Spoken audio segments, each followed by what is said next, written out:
Speenkalfpryse begin nou onder druk kom, maar skaappryse skiet skerp op. Met meer diere wat na die reën nou markte beweeg, back and claw wat steeds 'n groot rol speel en verbruikers wat nou die druk begin voel, kan die volgende paar weke baie belangrik vir ons veepryse wees. Hierdie Netbank vleisprysoorsigg word met trots aan jou gebring deur Netbank en John Deere. John Deere Financial verstaan dat elke seisoen unieke eise aan jou kontantvloei stel. Daarom bied hulle finansiering wat jou help om nou in die regte toerusting te belê sonder onmiddellike druk op jou kontantvloei. Eerste betaling eers in 2028 deur slegs 4 jaarlikse betalings te maak oor 5 jaar, BTW terugbetaal na 4 maande.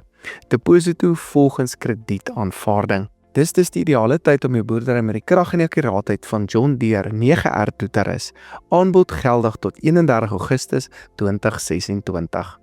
Die gemiddelde speenkalfprys vir kalvers tussen 200 en 250 kg het die afgelope week redelik onder druk gekom en daal dit na R41.90 per kilogram, terwyl die top 40% gemiddelde prys verhandel het op R44.23 en die top 10 genetika se prys wat dan ook gedaal het na R45.20 per kilogram. Provinsiaal het die Noordwesse pryse ingekom op R41.56, die Oos-Kaap op R41.21 en die Vrystaat op R43.11, terwyl die Wes-Kaap steeds op R39 per kilogram bly. Ek dink ons het wel nou speendruk op die pryse begin sien met meer diere wat nou na die mark gestuur word. Dit is veral na die baie reën en die wêreld wat nou weer bietjie afdroog, soos meer diere nou mark toe gaan.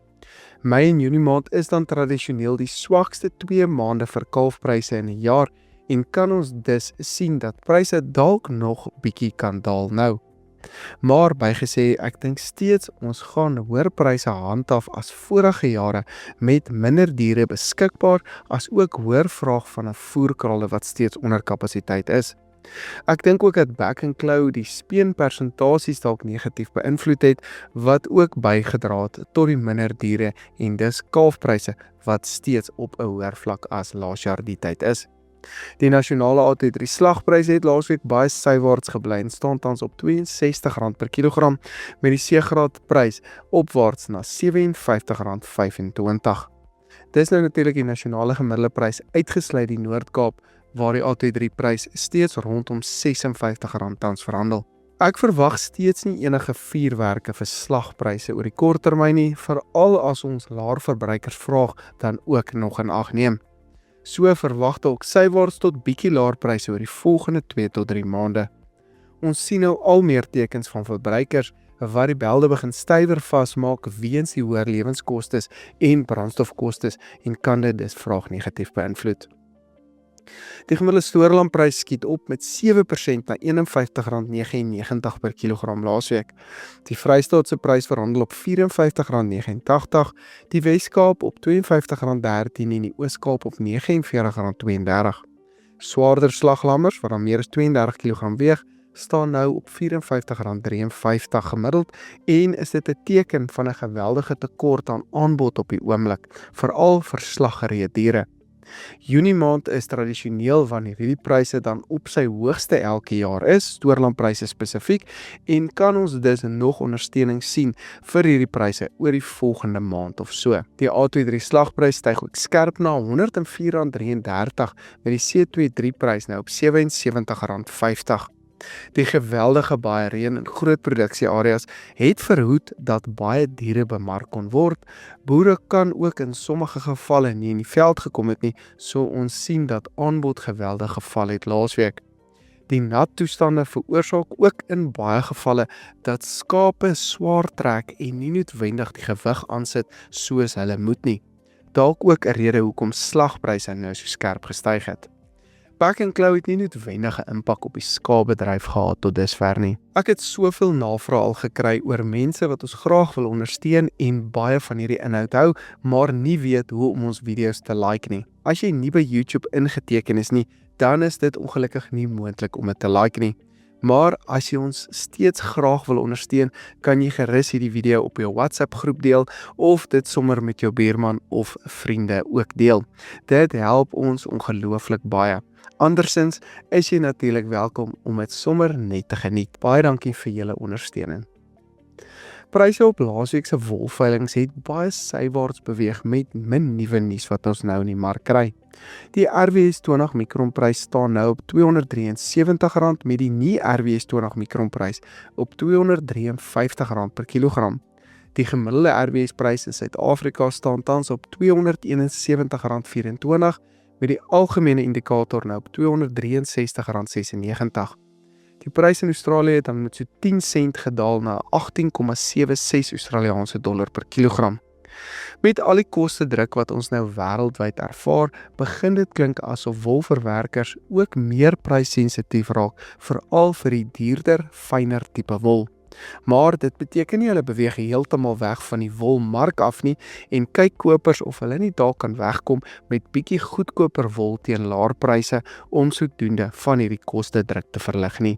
Dit kan dalk 'n skuif in vraag veroorsaak oor die volgende paar weke. Bokpryse het oor die algemeen onder druk gekom of op 'n laer vlak gebly, soos vraag dan ook weer 'n bietjie begin terugsak het.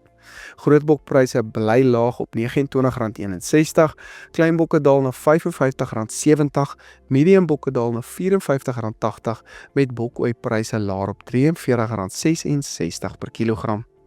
Ek dink wel pryse kan weer binnekort begin optel soos ons nader aan September begin beweeg en vraag dan oor daardie tydperk weer beter behoort te wees. Soos verwag die gevriesde ex-abattoir hoenderprys dan bly daal na R35.05 terwyl varspryse gedaal het na R43.07 en die EQF-prys steeds op R37.42 let.